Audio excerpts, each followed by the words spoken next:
అండి ఉల్లి ముద్ద వేసుకొని బంగాళదుంప, బెండకాయ ఫ్రై చేసుకుంటే మాత్రం ఈ టేస్ట్ ఎప్పటికీ మర్చిపోలేము. అంత టేస్ట్‌గా ఉంటుంది. బెండకాయ అనేది నిలువుగా, అడ్డుగా 4 ముక్కల్లో అయితే కట్ చేసుకొని, బంగాళదుంప కూడా నిలువుగా సన్నగా కట్ చేసుకోవాలి.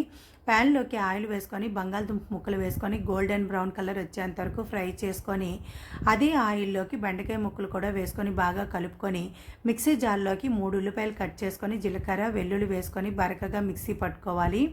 బెండకాయలు ఫ్రై చేసుకొని ప్లేట్లో తీసుకొని అదే ప్యాన్లోకి కొంచెం ఆయిల్ వేసుకొని పోపు దినుసులు కట్ చేసుకుని ఎండుమిరపకాయలు, కరివేపాకు వేసుకొని గ్రైండ్ చేసుకుని ఉల్లి ముద్ద కూడా వేసుకొని పచ్చివాసన పోయేంత వరకు ఫ్రై చేసుకొని కారం, టేస్ట్కి సరిపోయినంత ఉప్పు, పసుపు, ధనియాల పొడి, కట్ చేసుకుని కొత్తిమీర వేసుకొని మరో నిమిషం ఫ్రై చేసుకున్న తర్వాత ఫ్రై చేసుకుని బంగాళదుంప ముక్కలు, బెండకాయ ముక్కలు కూడా వేసుకొని మరో 2 నిమిషాలు కలుపుకుంటూ ఫ్రై చేసుకుంటే బెండకాయ, బంగాళదుంప ఫ్రై రెడీ అవుతుందండి. టేస్ట్